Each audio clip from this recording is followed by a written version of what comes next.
Hello my dear friends, आप सभी का हमारे चैनल करंट इश्यू पर स्वागत है। दोस्तों, हम बात करेंगे इलेक्ट्रिकल इंस्ट्रूमेंट एंड मेजरमेंट के एक इंपॉर्टेंट टॉपिक डैम्पिंग सिस्टम की, जिसके अंतर्गत आपको बात करेंगे डैम्पिंग टार्क क्या होता है, ये कितने प्रकार से आप डैम्पिंग टार्क को प्रोड्यूस कर सकते हैं, क्या फायदे हैं, डिटेल में बात करेंगे। तो उससे पहले लेकिन आपको थोड़ा सा हिंट देना चाहूँगा, अगर आपको थोड़ा सा पता होगा दोस्त, इससे पहले आपको डिफ्लेक्टिंग और कंट्रोलिंग टार्क पता होना चाहिए। चूंकि आपको पता है दोस्त, और मैं आशा करता हूँ ये चीज़ आपको पता होगा, तो मैं थोड़ा सा आपको हिंट देता हूं। जैसे कि ये आपका क्या है, ये कैलिब्रेटेड स्केल है, ओके, ये आसांकित स्केल है। इसमें आपका ये क्या है, ये पॉइंटर है। तो इस पॉइंटर से क्या होता है कि जब कोई इंस्ट्रूमेंट एमीटर वोल्ट मीटर को इस प्रकार से कोई इंस्ट्रूमेंट है जो कि एनालॉग है, जिसमें आपका इस प्रकार से दिख रहा है, तो अगर इस प्रकार के इंस्ट्रूमेंट में आपका जिस भी सर्किट में आपको करंट का या वोल्टेज को मापन करना है, जब आप जिस करंट में मतलब करंट को अगर मीजर करना है तो आप एमीटर को कनेक्ट करते हैं। तो वहां पर जब एमीटर को लगाते हैं, जैसे उसमें करंट को जाता है दोस्तों, तो आप में एक टार्क लगता है, उसे सबसे पहले कहते हैं डिफ्लेक्टिंग टार्क। जैसे करंट फ्लो हुई तो ये जो बताता है डिफ्लेक्टिंग, ये कितनी आपकी करंट है उस परिपथ में, ये तुरंत आपको बताएगा डिफ्लेक्टिंग। लेकिन ये डिफ्लेक्टिंग टार्क जो आपका प्रोड्यूस हो रहा है, ये आपका पॉइंटर आगे की तरफ चला जाएगा। लेकिन इसको कंट्रोल कौन करेगा, तो इसके जस्ट डिफ्लेक्टिंग टार्क के विपरीत दिशा में एक लगता है कंट्रोलिंग टार्क, जिसे आप टीसी बोलते हैं, कंट्रोलिंग। तो डिफ्लेक्टिंग टार्क और कंट्रोलिंग टार्क एक दूसरे के क्या होते हैं, अपोजिट और इक्वल। देखिए कैसे, अगर आपका ये क्या है, ये स्केल है, इसमें आपका अभी ये पॉइंटर 0 पर है और कहीं पर आपकी करंट हो गई 2 एम्पियर, तो आपका पॉइंटर यहां पर आ जाएगा। तो आपका ये टार्क जो लग रहा है, इस प्रकार से टीडी लगा और इसकी विपरीत दिशा में क्या लगा, टीसी, अर्थात कंट्रोलिंग टार्क। तो देखिए दोस्त, जहां पर आपका कंट्रोलिंग टार्क मतलब डिफ्लेक्टिंग कंट्रोलिंग, जहां पर आपका मतलब जितनी करंट आपकी फ्लो रही वहां पर जाकर रुकेगा, इसका मतलब उस पॉइंट पर आपका डिफ्लेक्टिंग टार्क और कंट्रोलिंग टार्क आपके इक्वल हो चुके हैं। क्या हो गए, इक्वल, अर्थात टीडी इक्वल टू टीसी। जब ये कंडीशन होती है तो आप तुरंत समझ जाइए कि आपका पॉइंटर जहां पर आपको रुकना था, जहां उसको रुकना था, वहां पर वो पॉइंटर रुक चुका। अगर 2 एम्पियर की करंट फ्लो हो रही तो 2 एम्पियर पर जाकर रुक जाएगा। उस कंडीशन में आपका टीडी और टीसी इक्वल है। लेकिन एक दिक्कत होती है, दिक्कत ये होती है दोस्तों कि आपका जो डिफ्लेक्टिंग टार्क है, डिफ्लेक्टिंग टार्क तो आपका प्रोड्यूस हुआ और कंट्रोलिंग भी हुआ, लेकिन आप देखेंगे, आप वोल्टमीटर आप घर पर आप देखेंगे तो उसमें क्या होता है कि आपका जो पॉइंटर है वो एक पॉइंट पर फिक्स नहीं होता। वो थोड़ा सा कुछ आप एमीटर में देखेंगे जिसमें आपका वोल्टमीटर या एमीटर में दिक्कत होती है, वो आपका एक पॉइंट पर ऐसे ही इस प्रकार से दोलन करता है। क्या करता है, ऑसिलेट अर्थात दोलन करता है, जिससे ये आपका पॉइंटर तो कभी दाएं कभी बाएं, इस प्रकार से दाएं बाएं वो जाता है। तो इसमें होता क्या है कि यहां पर एक और आपका टार्क उसको प्रोड्यूस हो जाता है, अर्थात ये जो सिस्टम है ये डैम्पिंग सिस्टम के अंतर्गत आता है। तो आपको तो एक डिफ्लेक्टिंग हुआ, एक कंट्रोलिंग हुआ, 2 टार्क आपकी हुए, तीसरा जो आपका टार्क होगा वो डैम्पिंग टार्क होगा, जो कि डैम्पिंग सिस्टम के अंतर्गत होगा। जैसा कि यहां पर दर्शाया गया, देखिए दोस्तों, ये आप फिगर ध्यान से देखिए। पहले आपका ये क्या था, पहले आपका यहां पर ए पॉइंट कहें या बी पॉइंट कहें, अगर मान लीजिए पहले आपका पॉइंटर ए पॉइंट पर था, क्या था, ए पॉइंट पर था, बाद में आपका पॉइंटर घूमकर यहां पर आ गया, यही आपका क्या है, ये आपका संकेतक, संकेतक बोले तो क्या, पॉइंटर, ये आपका घूमकर यहां पर आ गया, फिर आपका घूमकर यहां आ गया। इसका मतलब क्या हुआ, आपको पॉइंटर जो रोकना था वो 0 पर, इस पॉइंट पर रोकना था। जब आपकी करंट जो फ्लो हो रही है वो 2 एम्पियर पर आपको पॉइंटर फिक्स होगा, तभी तो आप विजुअल कर पाएंगे, देख पाएंगे कि 2 एम्पियर की करंट फ्लो हो रही। लेकिन आपका 2 पर नहीं रुककर उसके थोड़ा सा इस साइड, थोड़ा सा इस साइड, इस प्रकार से वो दोलन कर रहा है। तो वही चीज ये दोलन दिखाया गया कि थीटा एंगल इधर और थीटा एंगल इधर, ये आपका दोलन कर रहा है, और जो दोलन है वही डैम्पिंग है। तो यहां पर चीजों को मैं मेंशन करता हूं, आपको धीरे धीरे चीजों को ले चलता हूं। तो देखिए यहां पर बताया गया दोस्त कि आपका टीडी और टीसी, ये चीज आपको क्लियर हो चुका है, जो अभी हमने तक आपको अभी तक क्लियर बताया। अब देखिए होता क्या है, जब टीडी और टीसी इक्वल होते हैं तो उस पॉइंट पर साथ ही संकेतक अपना कुछ भी जड़ तो होता है, जिसके कारण संकेतक अपनी अंतिम विक्षेप की स्थिति के आसपास ऑसिलेशन करता है, बोला तो दोलन करता है। जब जो पॉइंट पर आपको देखना चाहिए उस पॉइंट पर ना होकर थोड़ा दोलन करता है।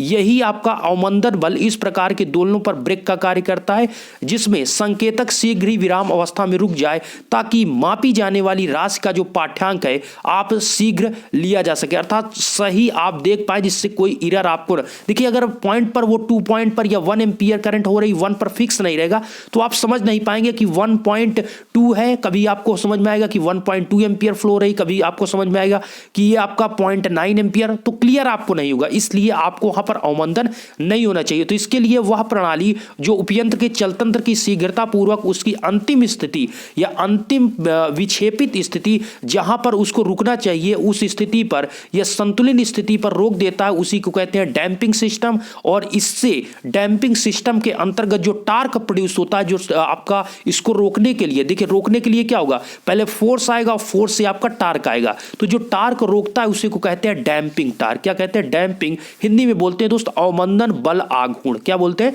अवमंदन बल आघूर्ण।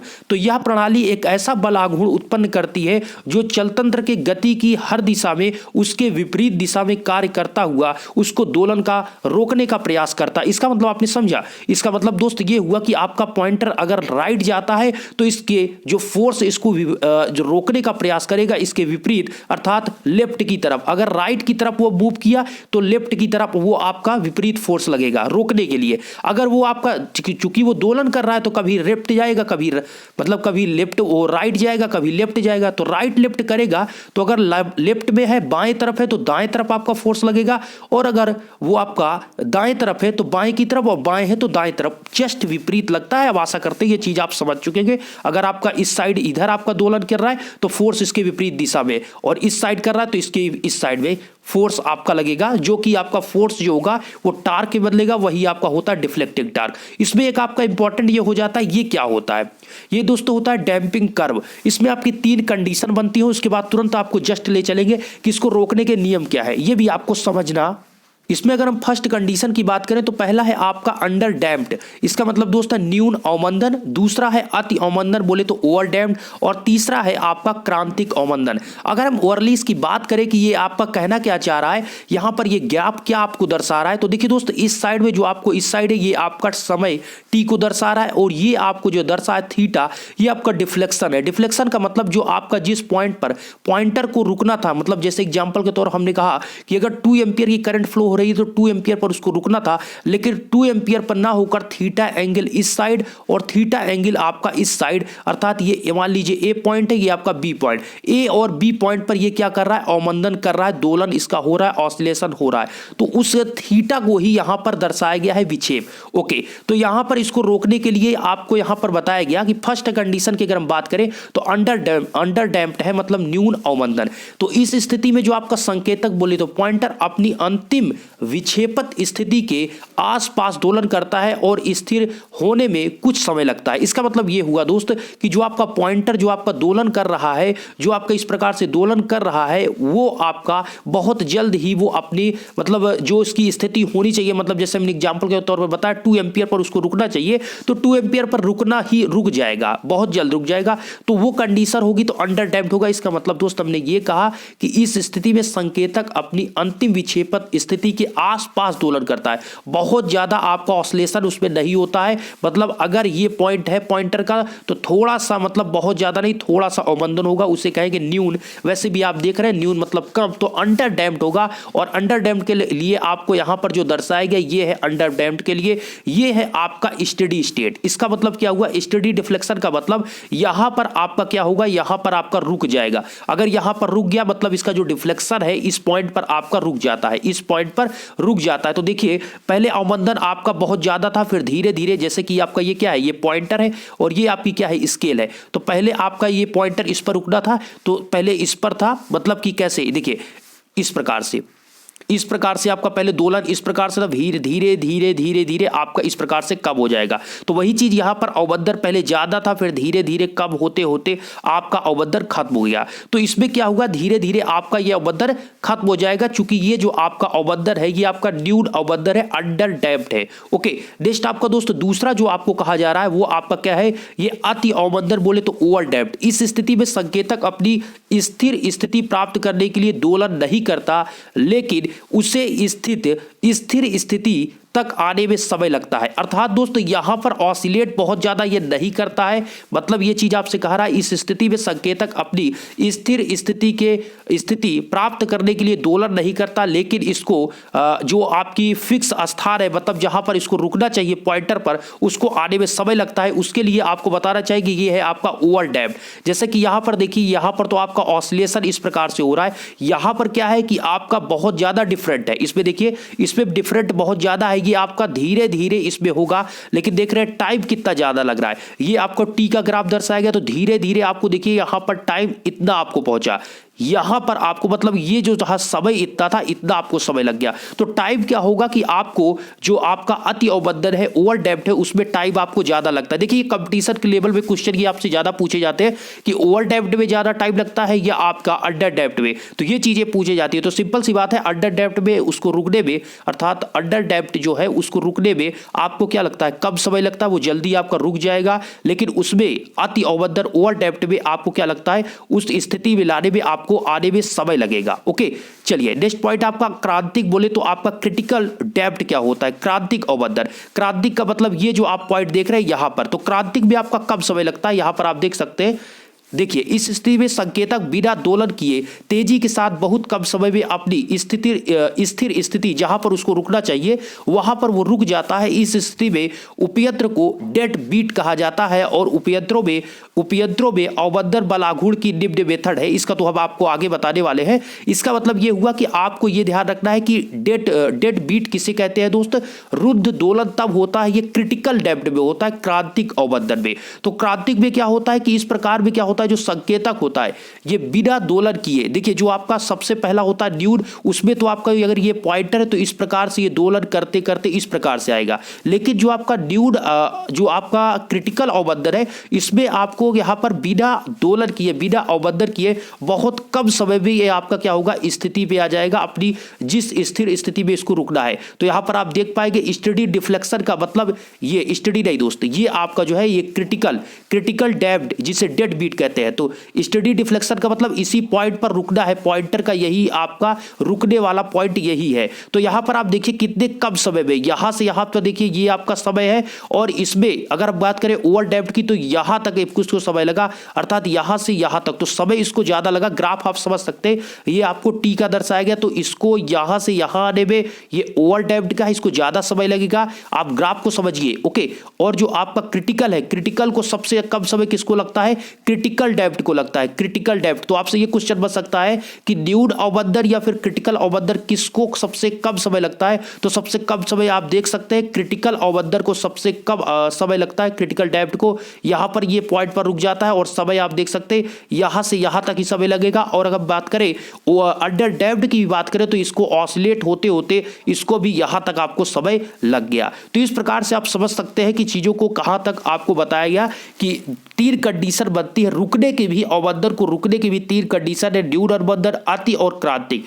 Under depth, over depth, critical condition में ये 3 पॉइंट आपके बनते हैं। आशा करता हूं ये चीजें आपको यहां तक क्लियर हो चुकी है। अब देखिए आज की वीडियो में मैं 2 पॉइंट आपको क्लियर करूंगा, वायु चलित और वायु घर्षण अवबंधन। अगर वीडियो यहां तक आप देख रहे हैं तो चीजों को और समझ लीजिए, क्योंकि अब आपका इंपॉर्टेंट ये टॉपिक है कि अगर इसको आपको डिफ्लेक्स मतलब आपका जो ये डैम्पिंग होता है इसको प्रोड्यूस करना है तो कितने मेथड से करेंगे, तो इसके 3 मेथड होते हैं। एक आपका दोस्त वायु चलित और वायु घर्षण होता है। ओके, दूसरा आपका तरल घर्षण अवबंधन बोले तो फ्लूइड फ्रिक्शन डैम्पिंग। थर्ड आपका होता है भंवर धारा या वैद्युत चुंबकीय अवबंधन बोले तो ईडी करंट या इलेक्ट्रोमैग्नेटिक डैम्पिंग।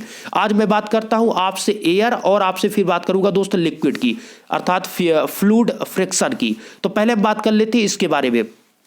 देखिए सिंपल सा ये पहले समझिए कि आपको डैम्पिंग प्रोड्यूस करना है, डैम्पिंग टार्क। तो डैम्पिंग मतलब रोकना, तो रोकने के लिए जो आपका अवबंधन कर रहा है उसके लिए यहां पर कार्य किया जा रहा है कि एयर के द्वारा और आपका फ्लूइड और ईडी करंट अर्थात इलेक्ट्रोमैग्नेटिक डैम्पिंग। तो फर्स्ट हम बात करेंगे आपसे एयर फ्रैक्चर की। तो इसमें होता क्या है, इसके लिए क्या किया जाता है, तो इसके लिए इस विधि में या इस मेथड में एल्यूमिनियम का एक हल्का पिस्टन आयताकार या बेलनाकार बोले तो एयर चेंबर एक सिरे से बंद होता है जो कि गति करता है। इसमें यह भी बताया गया दोस्त कि आपको एयर मतलब जो आपका एयर चेंबर होता है इसमें पिस्टन की गति के लिए बहुत कम स्थान छोड़ा जाता है। इसको मुझे कहने की जरूरत नहीं, आप सिंपल देख सकते हैं। ये आपका क्या है, ये आपका कैलिब्रेटेड स्केल हुआ, ठीक है। इसमें ये आपका क्या है, ये सुई जो आप देख रहे हैं इस प्रकार से, यही आपका क्या है, ये आपका पॉइंटर हुआ। ओके, इसमें ये आप जो देख रहे हैं ये आपका एयर चेंबर है, अर्थात इस प्रकार से ये आपका जो चेंबर है इसके अंदर आपका क्या है, ये पिस्टन है, ये आपका पिस्टन है, ये पिस्टन है, ओके। और ये पिस्टन जो है इसमें क्या है, ये इसमें एयर है, ओके। इस पिस्टन में जो पिस्टन यहां पर है इस एयर चेम्बर में क्या है आपका एयर चेम्बर, सिंपल सा नाम से वापिक है, इसमें आपका क्या है एयर है। तो इस एयर के अंदर ये पिस्टन अंदर और बाहर होता है। तो इसमें ये समझिए कि आपको ये पिस्टन लगा है और जो आपका इस प्रकार से एयर चेम्बर है उसमें आपसे ये बताया गया जो आपका पिस्टन बना हुआ है वो इस प्रकार से है। पिस्टन नहीं, आपका जो चेम्बर है वो इस प्रकार से है, किस शेप में, तो सेक्टर शेप्ड एयर चेम्बर, अर्थात ये जो आप चेम्बर देख रहे हैं वो इस शेप में यहां पर बना हुआ है। और ये जो आप यहां पर देख रहे हैं ये क्या है आपका, ये क्या है, ये वेड आप जो देख रहे हैं एक प्रकार से पिस्टन हुआ। तो इसमें ये स्पिंडल के माध्यम से यहां पर कनेक्ट इसको किया गया है। इसमें होता क्या है इस चीज को समझिए, जब आपका क्लॉकवाइज घूमता है, क्या संकेतक बोले तो पॉइंटर, जब आपका पॉइंटर क्लॉकवाइज का मतलब इस प्रकार से अगर ये आपका उस साइड में गया, 1 मिनट दोस्त, ओके, अगर आपका ये पिस्टन जो है ये आपका इस साइड गया बोले तो क्लॉकवाइज, यही तो आपका होता है क्लॉकवाइज, ओके। ये इसके विपरीत क्या होता है एंटी क्लॉकवाइज। तो जब ये आपका क्लॉकवाइज डायरेक्शन में जाएगा तो ये पॉइंटर का आपका जो पॉइंटर है इस साइड घूमेगा, तो जो पिस्टन है ये बाहर की तरफ आएगा। सिंपल सी बात है दोस्त, ये घूमेगा तो पिस्टन आपका बाहर की तरफ आएगा। तो वही चीज यहां पर आपसे कहा गया, जब आपका संकेतक बोले तो पॉइंटर क्लॉकवाइज दिशा में घूमता है तो आपका पिस्टन एयर चेम्बर के बाहर की ओर गति करता है, जिससे चेम्बर के अंदर वायु दाब और चेम्बर के बाहर के वायुमंडलीय दाब से कम हो जाता है। जैसे ही आपका ये चेम्बर, ये जो आपका एयर चेम्बर जो आपका है उससे पिस्टन बाहर आएगा तो आपके पिस्टन क्या करेगा, वो पिस्टन बाहर आएगा तो उसके अंदर जो एयर के अंदर जो एयर चेम्बर है उसके अंदर एयर का जो वायु दाब है वो आपका कम हो जाएगा, किसकी तुलना में, वायुमंडलीय अर्थात एटमॉस्फेरिक प्रेशर से कम हो जाएगा। इस कंडीशन में ये होगा दोस्तों कि जिसके कारण वायु दाब पिस्टन चलतंत्र के गति का विरोध करता है और संकेतक स्थिर विक्षेपण स्थिति पर शीघ्र रुक जाता है। इसका मतलब ये हुआ दोस्त कि आपके जब अंदर का प्रेशर कम हो जाएगा और बाहर का प्रेशर क्या होगा, ज्यादा होगा। अंदर का प्रेशर लो और बाहर का हाई, तो आपका प्रेशर क्या होगा, अंदर की तरफ करेगा। भाई आपका सिंपल समझिए कि जिधर आपका प्रेशर कम होता है हवा उस साइड ही चलती है। आप सिंपल ये समझ सकते हैं, अगर कोई ट्रेन गुजरती है, आप कभी प्लेटफॉर्म पर आप खड़े रहते हैं, आप जाते हैं, आप यात्रा करते हैं, तो आप ये देखेंगे जैसे कोई ट्रेन प्लेटफॉर्म पे आती है तो उस समय आपके प्लेटफॉर्म से जब ट्रेन गुजर जाती है तो आपको ऐसा लगता है कि जैसे ही ट्रेन गुजरी तो आपको लगता है कि हम ट्रेन की पटरी की तरफ गिर जाएंगे। होता क्या है कि उस कंडीशन में जैसे ही आपका ट्रेन गुजरती है तो वहां का प्रेशर, उस पटरी के उस स्थान का जो प्रेशर रहता है, हवा आपके वहां से हट जाती है जिससे प्रेशर कम हो जाता है। और प्रेशर कम होने से वो आपको उसी साइड में वो हवा जाती है जिससे प्रेशर उस साइड लगता है। इसलिए आप देखिए, मतलब सिंपल सा आप समझ चुके होंगे, कुल मिला के ये आपका इस प्रकार से ट्रेन अगर गुजरी तो ट्रेन जैसे गुजरती तो यहां पर एयर क्या हो गई, खत्म हो गई, एयर आपकी कम हो गई उस समय के लिए। जैसे एयर कम हुई तो वहां पर प्रेशर कम होता, तुरंत हवा इस साइड सभी तरफ से आपकी पटरी, जो आप प्लेटफॉर्म पर खड़े रहते हैं तो आपकी हवा किधर जाने लगती है, आपके पटरी की तरफ जाने लगती है। जिससे क्या होता है, आप भी अगर खड़े हैं तो आप भी थोड़ा झुक जाते हैं या उस तरफ चले जाते हैं। इससे क्या होता है, यहां पर आपका ये वर्क कर रहा है कि जो प्रेशर है यहां पर आपका लो होता है, जब ट्रेन गुजर जाती है तो वहां पर प्रेशर कम हो जाता है, बाहर का हाई होता है तो प्रेशर हाई से लो की तरफ जाता है। तो वही चीज यहां पर मैं आपको समझा रहा हूं कि अंदर का प्रेशर आपका पिस्टन का लो हो गया और बाहर का एटमॉस्फेरिक प्रेशर ज्यादा है तो आपका प्रेशर क्या होगा, अंदर की तरफ उसको रखेगा। तो इसीलिए क्या करता है वो जो आपका पिस्टन है इस साइड जा रहा है तो आपका ये इसको रोकने का प्रयास करता है, जिससे आपका जो पॉइंटर है वो पॉइंटर क्या होता है, रुक जाता है। ये चीज यहां पर मेंशन किया गया है, वायुदाब पिस्टन और चलतंत्र की गति का विरोध करता है जिससे संकेतक विक्षेपण स्थिति पर शीघ्र रुक जाता है। नेक्स्ट कंडीशन वही कहा जा रहा है, जब आपका संकेतक बोले तो अब एंटी क्लॉकवाइज है, अभी ये आपका इस साइड घूम रहा था, अब ये इस साइड है, तो इस साइड भी रोकने के लिए देखिए आपका जो आपका डिफ्लेक्टिंग होता है, कंट्रोलिंग डिफ्लेक्टिंग, अगर ये पॉइंटर है तो डिफ्लेक्टिंग इस साइड लगेगा, कंट्रोलिंग आपका इस साइड लगेगा। लेकिन डैम्पिंग क्या होता है, डैम्पिंग दोनों साइड लगता है। डैम्पिंग मतलब दोलन, डैम्पिंग मतलब अवमंदन होता है, तो इसका मतलब ये दाएं भी लगेगा बाएं भी लगेगा। जब आपका क्लॉकवाइज की तरफ दोलन किया तब के लिए कंडीशन हुआ, जब एंटी क्लॉकवाइज दूसरे की तरफ एंटी क्लॉकवाइज डायरेक्शन में करेगा तब के लिए हुआ। तो वही चीज यहां पर कहा जा रहा है कि जब आपका एंटी क्लॉकवाइज दिशा में वो गति करता है, जब आपका पिस्टन, तो पिस्टन वायु दाब के अंदर की ओर गति करता है। अब क्या करेगा, पिस्टन एंटी क्लॉकवाइज का मतलब इस साइड जाएगा तो आपका पिस्टन अंदर की तरफ जाएगा, आपका पिस्टन अंदर की तरफ जाएगा। जब आपका पिस्टन अंदर की तरफ जाता है जिससे चेंबर के अंदर का वायु दाब वायुमंडलीय दाब से अधिक हो जाता है। दोस्तों जब आपका वहां पर अंदर की तरफ पिस्टन जाएगा तो प्रेशर, एयर प्रेशर क्या हो जाएगा, बढ़ जाएगा, क्योंकि अब वो क्या कर रहा है, पिस्टन इसको प्रेस कर रहा है। ये देखिए यहां पर आप देखिए, ये आपका जो पिस्टन है जब आपका ये अंदर की तरफ जाएगा तो ये क्या करेगा, प्रेस करेगा एयर को, तो एयर प्रेशर आपका बढ़ जाएगा। तो इस कंडीशन में जब एयर प्रेशर बढ़ जाता है तो जिसके कारण वायु दाब पिस्टन और चल तंत्र की गति का विरोध करता है। जो आपका वायु दाब है वो पिस्टन तथा चल तंत्र की गति का, जैसे कि आप अंदर जा रहे हैं तो आपका एयर दाब क्या रहा है, यहां पर एयर दाब क्या हो रहा है, अंदर बढ़ रहा है, तो अंदर की आप जा रहे हैं और एयर दाब बढ़ता जा रहा है, तो एक समय बाद क्या करेगा, एयर दाब आपका इतना ज्यादा हो जाएगा कि इसके जो फोर्स अंदर की तरफ ले जाएगा उसके बराबर हो जाएगा, उसको वहां पर रोक देगा, और जैसे रोक देगा आपका पॉइंटर वहां पर रुक जाएगा। तो वही चीज यहां पर आपसे कहा जा रहा है, कुल मिलाकर एयर प्रेशर का मामला है, उसको आप समझिए बस। ओके, अब यहां पर संकेतक स्थित जो उसकी स्थिर विक्षेपित स्थिति है उस पर शीघ्र रुक जाता है। इस प्रकार चल तंत्र की गति आपकी क्लॉकवाइज और एंटी क्लॉकवाइज दोनों डायरेक्शन में रुक जाती है और संकेतक दोलन में अवबंधित हो जाता है। ओके, यहां पर चीजें आपको कोशिश करता हूं दोस्त कि जितनी हो सके उतना चीजें मैं समझाने की कोशिश कर रहा हूं। आशा करता हूं ये वीडियो आपको समझ में आ रहा है, पसंद आ रहा है, वीडियो को पसंद आ रहा है वीडियो को लाइक करिएगा। ओके, चलिए इस व्यवस्था में एक सेक्टर आकृति जो कि हमने आपको अभी दिखाया, ये आपका क्या है, ये एक आपको सेक्टर आकृति यहां पर दिखाई गई जो कि एयर चेंबर की है। क्या है, एयर चेंबर की है। तो यही है वो चीज आपको यहां पर मेंशन किया गया। इसमें ये बताया गया दोस्त कि एयर चेंबर की जो आपकी है उसके आपके सेक्टर शेप्ड में वायु चेंबर में एक एल्यूमिनियम का पंखा, जिसे आप वेन कहते हैं, वो पंखा है, घूमता है, जो कि मूविंग सिस्टम से जुड़ा रहता है और बहुत कम अंतर में गति करने के लिए व्यवस्थित होता है। अर्थात जो आपका ये फैन की बात कर रहे हैं यहाँ पर, ये है इसका वेन है, ये क्या है, एक पंखा है जो आपका पिस्टन के रूप में अंदर जा रहा है, वो पंखे के रूप में कार्य करता है, और आगे जो एयर गैप है वो बहुत कम रखा जाता है। अर्थात ये आपका पिस्टन है और इसके एयर चेंबर के अंदर जो दीवार कह सकते हैं, या फिर कह सकते हैं दीवार क्या दोस्त, मतलब ये जो शेप बना हुआ है इसमें टच ना हो, बस थोड़ा सा वहां पर गैप रखा जाता है, ये चीज यहां पर कहा जा रहा है। एक पॉइंट यहां पर और विशेष आपको यहां पर ध्यान देना है, ये चीज कहा गया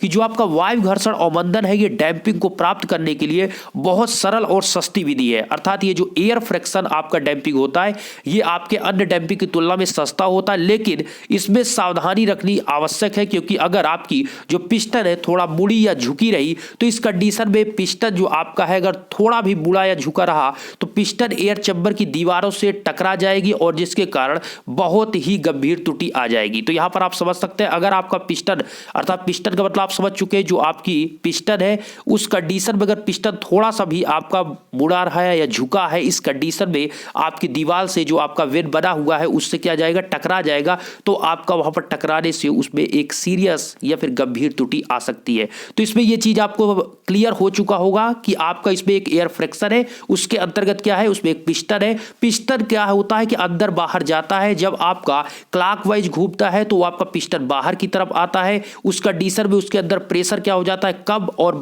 जो एटमॉस्फेरिक प्रेशर है, वायुमंडलीय दाब है, वो ज्यादा होता है तो उसके अंदर की तरफ ले जाता है, तो इस प्रकार वो रुक जाता है। लेकिन जब आपका अवमंदन एक बार क्लॉकवाइज दूसरी बार एंटी क्लॉकवाइज, तो जब आपका एंटी क्लॉकवाइज इधर की तरफ आपका अवमंदन होता है तो जैसे इस साइड में घूमता है तो फिर आपका ये क्या होता है, आपका पिस्टन अंदर की तरफ जाता है। जब आपका ये इस प्राइस से एंटी क्लॉकवाइज पिस्टन अंदर की तरफ, तो इसके अंदर जो एटमॉस्फेरिक प्रेशर, एटमॉस्फेरिक नहीं, इसके अंदर जो है एयर चेंबर के अंदर एयर प्रेशर है वो क्या हो जाता है, बढ़ जाता है, क्योंकि आपका पिस्टन अब प्रेस कर रहा है, एयर को प्रेस कर रहा है, तो एयर प्रेशर बढ़ जाता है अंदर हाई, और बाहर का जो एटमॉस्फेरिक वो कम हो जाता है। तो ये क्या करता है, उस पिस्टन को अंदर आने से रोकने लगता है, जिससे क्या होता है, ये एंटी क्लॉकवाइज दिशा में जो जा रहा है वहां पर इसे रोक देता है। इस प्रकार से आपका एयर चेंबर ये काम करता है। ओके, एक नेक्स्ट आपका इंपॉर्टेंट यहां पर इसको समझ लेते हैं, फिर नेक्स्ट वीडियो में आपको बताएंगे ईडी करंट के बारे में। फ्लूइड फ्रिक्शन डैम्पिंग में ज्यादा कुछ इसमें अंतर नहीं है, इसमें बस इतना ही है कि ये भी आपका केवल आपका इसमें एयर की जगह पर, जैसे एयर आपका है डैम्पिंग, उसी प्रकार से एयर की जगह पर फ्लूइड का यूज किया जाता है, अर्थात द्रव का आप यूज करेंगे। और इस द्रव में क्या होता है कि जो आप यूज करेंगे वो द्रव हाई विस्कोसिटी अर्थात उच्च स्यादता का होना चाहिए। जो भी आप ऑयल यूज करें वो उच्च स्यादता का अर्थात हाई विस्कोसिटी का ऑयल आपको यूज करना होगा। इसमें होता क्या है, मैं आपको थोड़ा सा फिगर दिखाना चाहूंगा। यहां पर आप देखिए ये एक आपको टैंक बना हुआ है। सिंपल सा ये समझिए कि अगर आपको रोकना है तो आप अपने घर में एक फैन समझिए, फैन है आपका, उस फैन को अगर छत वाली आपकी जो फैन है उसको आप क्या करिए, एक टैंक से भरे हुए ऑयल में उसको वहां पर उस पूरे उतारिए और उसको ऑन कर दीजिए। तो उस कंडीशन में क्या होगा, उस फैन को जो ऑयल है वो रोकने का प्रयास करेगा। अगर उस ऑयल की विस्कोसिटी का मतलब आप समझ रहे हैं, जैसे शहद है उसकी विस्कोसिटी क्या है, बहुत ज्यादा है। मतलब एग्जांपल के लिए मैं कह रहा हूं, ऐसा नहीं कि वहां पर शहद का यूज किया जाता है, मतलब मैं आपको ये कह रहा हूं कि अगर जिसकी विस्कोसिटी ज्यादा है वहां पर यूज किया जाएगा। तो जैसे फैन है, अगर उस शहद में आप उस फैन को नीचे करते हैं और ऑन करते हैं तो शहद क्या करेगा, उसको रोकने का प्रयास करेगा। तो जिस साइड में वो मूव करेगा वो क्या करेगा, उसको रोकेगा, उसके विरोध में फोर्स लगाएगा। तो वो क्या करता है, जो घूमता है वो आपका डैम्पिंग वहां पर होता है, अर्थात अवमंदन को वो रोकता है। उसी प्रकार यहां पर क्या है कि ये आपका एक टैंक है। ओके, ये क्या है दोस्त, एक मिनट, इसमें आपका ये एक टैंक है और इस टैंक में आपके बहुत से वेंस से लगे हुए एक चकती कह सकते हैं, वो चकती को यहां पर डाला गया है। इसमें होता क्या दोस्त, जैसे ही चकती आपकी घूमती, अर्थात जैसे ही आपका स्पिंडल ये घूमा, ये आपकी धुरी घूमी, इसके घूमने से इसके विरोध में, इसके विपरीत दिशा में एक फोर्स लगता है जो कि आपके अवमंदन को क्या करता है, कम करता है। जो आपका टार्क प्रोड्यूस करता है वही डैम्पिंग टार्क प्रोड्यूस करता है। इसमें यही सिस्टम है कि आपका ये जो कनेक्ट होगा वो कहां से कनेक्ट होगा, आपके पॉइंटर से कनेक्ट होता है।